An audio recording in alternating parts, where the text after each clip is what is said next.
पूछा तो कात्यायन ने कहा कि तुम शिव की आराधना करो। शंकर की आराधना के साथ में कात्यायन ऋषि का मन आद्य शक्ति जगदम्बा पार्वती की आराधना में लग गया।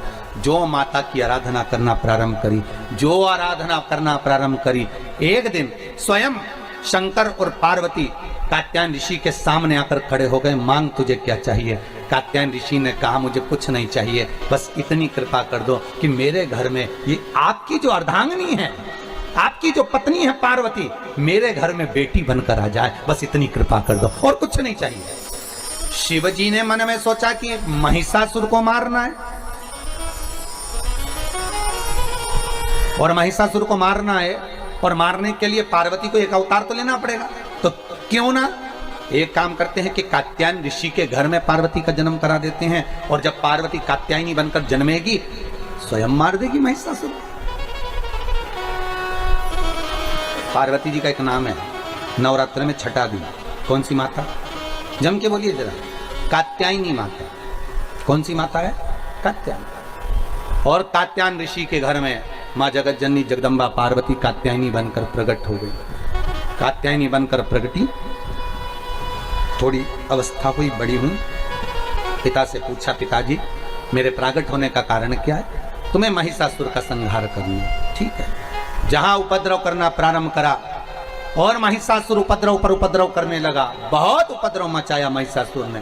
तब माता कात्यायनी को क्रोध भगवान शिव ने दिलाया, और शिव ने जब क्रोध दिलाया तब महिषासुर स्वयं कात्यायनी इतनी सुंदर थी, इतनी सुंदर थी, इतनी सुंदर थी कि महिषासुर उनको देखकर आसक्त हो गया और कहने लगा कि मुझे तुम्हें अपना बनाना है।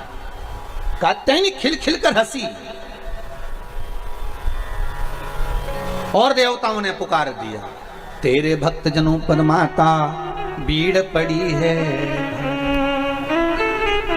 दानव दल पर टूट पड़ो माँ करके सिंह सवारी। माँ कृपा।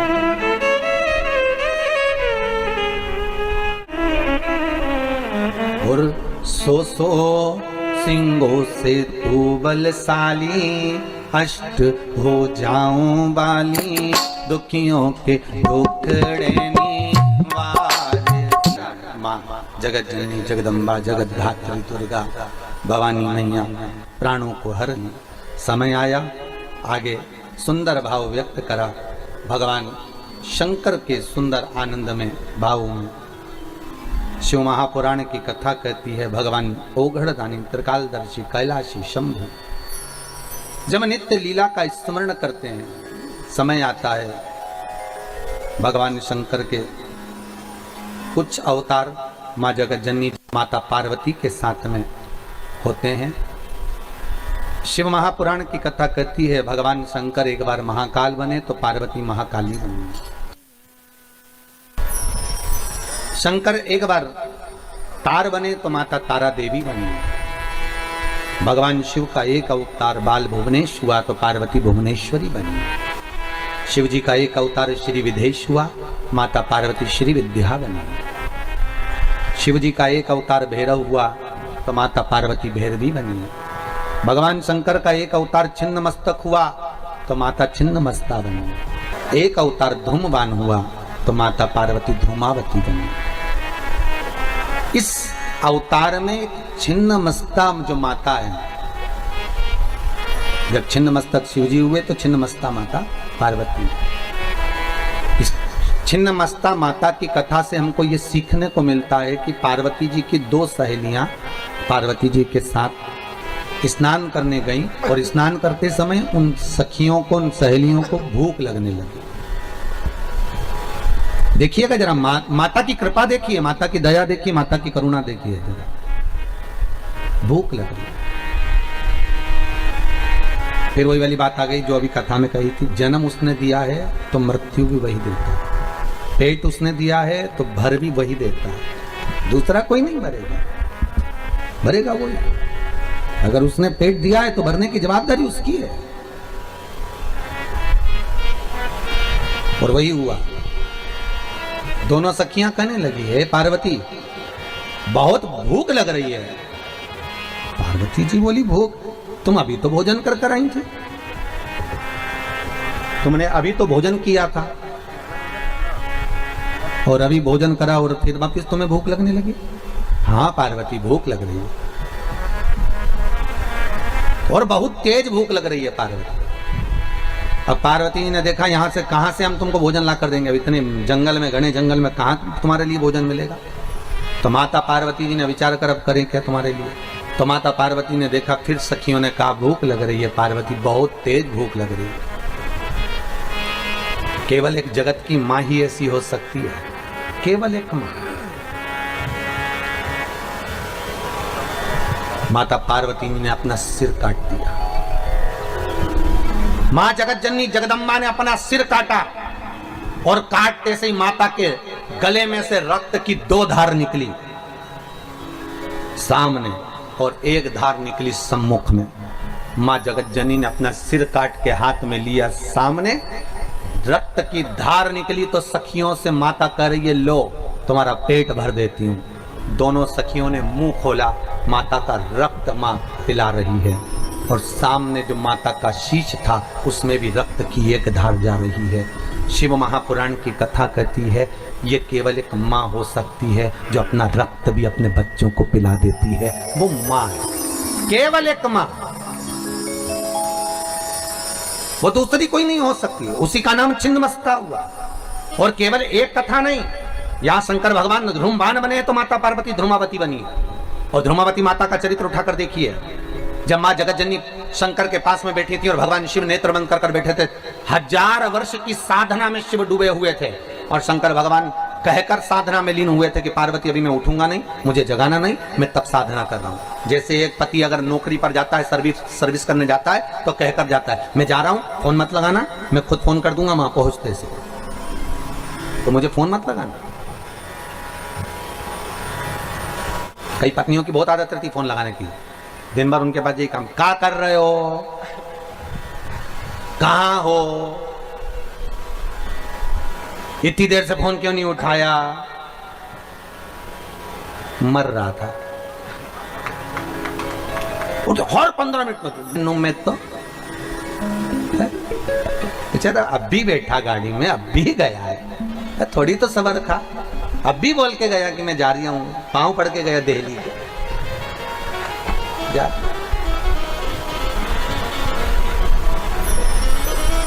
अब काम भी करने देगी कि फिर फोन लगा देगा, गाड़ी से उतरे नहीं फोन, फिर थोड़ी देर में फिर फोन। बेचारा इतना दुखी हो जाए कि आखिरी में उसको फोन को भी वो कौन सा मोड होता है, फ्लाइट मोड पे डाल के रखना पड़ेगा, तो बंद कर दे इसको, तो जान थोड़ी देर बंद कर। शिव जी कहकर मौन हुए थे कि मैं चुप हो रहा हूँ, मैं शांत हो रहा हूँ, मैं नयन बंद कर बैठा हूँ, साधना में लगा हूँ। पार्वती आप मुझे जगाओगी ना, ठीक है। पार्वती जी ने कहा ठीक है नहीं जगाएंगे। और पार्वती मैया बैठी थी, थोड़ी देर बाद गणेश जी आ गए, माँ भूख लगी, माता अंदर गई, भोजन सला में भोजन नहीं। थोड़ी देर बाद कार्तिक आ गए, माँ भूख लग रही है, भोजन नहीं। थोड़ी देर बाद अशोक सुंदरी आ गई, शिव जी की बेटी, भोजन नहीं। फिर जया, विषहरा, शामरी वारी, दो तली, देव, शंकर की 5 लड़कियां और आ गई, माँ भूख लगी है, भोजन नहीं। जैसे आपका घर है वैसे शंकर जी का घर है। कभी कभी अपने घर में भी कोई वस्तु नहीं रहती है, होता है कभी कभी। वैसे घर में बहुत सारा सामान पड़ा रहेगा, पर कोई अतिथि आएगा तो हो सकता है सामान ना भी मिले, ये तो समय की बात है। नहीं मिला, खूब जम के पुकारा गणेश जी ने, कार्तिकेय ने, जया ने, विषहरा ने, सामरी वारी, दौतली, देव, अशोक सुंदरी, सबने पुकारा, माँ भूख लग रही है। माँ ने शंकर जी के ऊपर 1 लोटा पानी चढ़ाया, भोलेनाथ बच्चे भूखे हैं, आप नेत्र खोलिए, कहीं से भोजन की व्यवस्था करिए, कहीं से भोजन ला दीजिए। शिव जी नेत्र नहीं खोले। जब शंकर भगवान ने नेत्र नहीं खोले, पार्वती जी ने बार बार शंकर जी को पुकारा, पर शिव जी नेत्र नहीं खोलते। तो पार्वती ने देखा ये शंभू तो नेत्र नहीं खोलते, बच्चे भूखे हैं, मैं कहां से लाऊंगी कुछ भाग। माँ अपने बच्चों को कभी रोता हुआ नहीं देख सकती, कभी रोता हुआ नहीं देख सकती।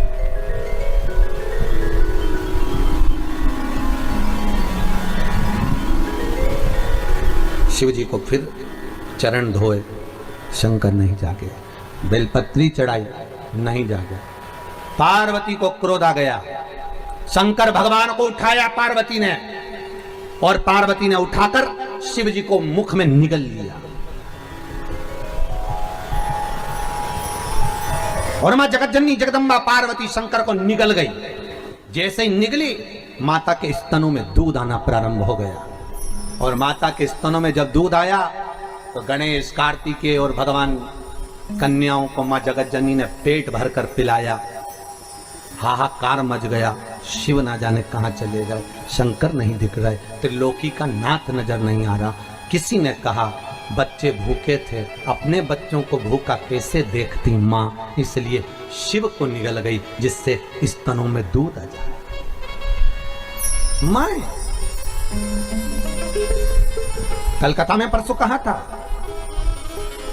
बच्चे भोजन कर ले, अगर मन हो, संपदा हो तो भी बार दोगे तो भी नहीं, उसका आप कर चुका सर। पार्वती मैया निकल गई शिव जी को। हाहाकार मच गया। शंकर कहां है? सबने पार्वती जी की स्तुति करी, हे जगतजननी, हे जगदम्बा, हे अम्बा, हे पार्वती, हे मां कृपा करो, आप जगत धात्री हो, दुर्गा हो, आप कृपा करो। तब माता ने कहा क्या चाहते हो आप? शंकर को निकल गई, उन्हें प्रकट करिए। शिव को क्यों निकला आपने? पार्वती जी कहती है मेरे बच्चों का पेट कौन भरता? जगत में जाकर हाथ नहीं फैलाती, माँ अपना दूध पिलाकर बच्चों का पेट भरती है, इसलिए मैंने पेट भरा। माँ शिव को प्रकट कर दो। माता ने अपनी नासिका से, मुख से धुएं को निकालना प्रारंभ करा। शंकर भगवान ध्रुमवान बनकर प्रगटे, पार्वती मैया ध्रुमावती बन गई। माँ पार्वती का एक नाम हो गया ध्रुमावती और शिव जी बन गए ध्रुमवान। 10 अवतार में शंकर जी के पार्वती के साथ ध्रुमावना और ध्रुमावती का अवतार है। भगवान शिव ने कहा पार्वती तुम थोड़ी देर के लिए मुझे निगल गई थी, इसलिए तुम ध्रुमावती अगर बनी हो तो तुम बेधव्य रूप में पूजाओगी। पूरे भारत की भूमि पर केवल एक मूर्ति है ध्रुमावती की, वो भी दतिया और झांसी। दतिया के अंदर, झांसी के पास में दतिया में, जहां पर माता ध्रुमावती की पूजन होती है, जहां माता मंगलसूत्र नहीं पहनती, जहां माता लाल वस्त्र नहीं पहनती, जहां माता बिछुड़ी नहीं पहनती, हाथ में मेहंदी नहीं लगाती, मांग में सिंदूर नहीं भरती, बिंदी नहीं लगाती, वो ध्रुमावती माता है। भगवान शिव ने कहा पार्वती तुम थोड़ी देर के लिए मुझे निकल गई थी, इसलिए वैधव्य के वेश में पूजी जाओगी, इसलिए ध्रुमावती माता वैधव्यवती के रूप में पूजी जाती है। इसलिए वहां पर सुहागन स्त्री अंदर प्रवेश नहीं करती। वहां लिखा हुआ है, आप लोग कभी दतिया गए हो दर्शन करने के लिए? झांसी के पास कभी दतिया जाएंगे तो वहां पर लिखा हुआ है ये ध्रुमावती का दरबार है, यहाँ पर सौभाग्यवती नारी अंदर नहीं आ सकती, वहां पर्दा डाला रहता है, गेट बंद रहता है, वहां केवल पुरुष ही दर्शन करते हैं। पूरी दुनिया में एक ही मंदिर है ध्रुमावती माता।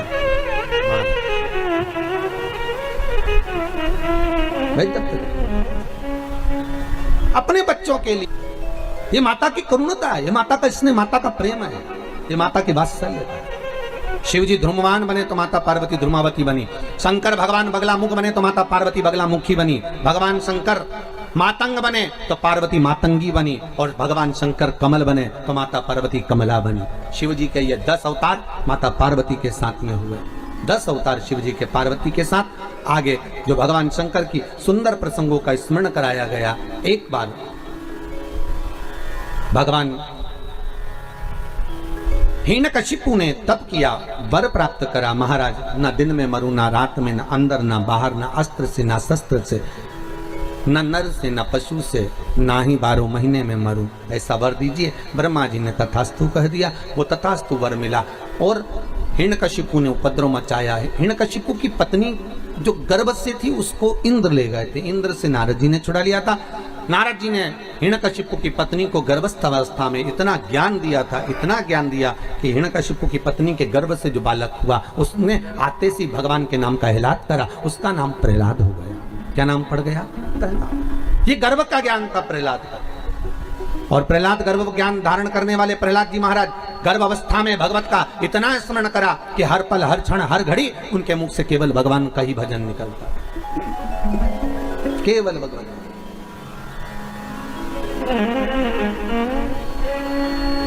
हर पल, हर घड़ी, हर पल, हर क्षण प्रहलाद के मुख से बस केवल नाम स्मरण। गुरु के घर पढ़ने भेजा, पर गर्भ का ज्ञान प्रथम होता है। पहले गर्भवती माताओं के लिए घर की 7 हुए हिरण्यकशिपु को पकड़ कर ले गए। ना नीचे मरे, ना ऊपर मरे, ना अस्त्र से मरे, ना शस्त्र से मरे, ना दिन में मरे, ना रात में मरे, ना नर से मरे, ना पशु से मरे, ना ही 12 महीने में मरे। भगवान नरसिंह बनकर प्रगटे, हिरण्यकशिपु को फाड़ दिया, हाथों को निकाल कर धारण कर लिया।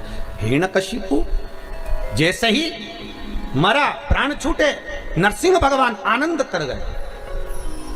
देवताओं ने पुष्पों की वृष्टि कर आनंद समाहित हो गए। पर यहां तक की कथा तो भागवत में आपने सुनी है, पर भागवत के अलावा नरसिंह भगवान की कथा यहाँ क्यों लिखी गई, उसका एक कारण था। भगवान नरसिंह को इतना क्रोध आया कि जहां जाते थे वहां तोड़-फोड़ कर जाते थे।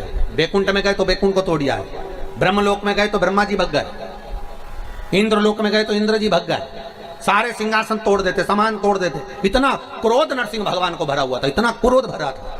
सारे देवताओं ने जाकर भगवान शंकर के चरणों में निवेदन करा, हे शंकर, हे त्रिकालदर्शी, हे कैलाश बाबा कृपा करो,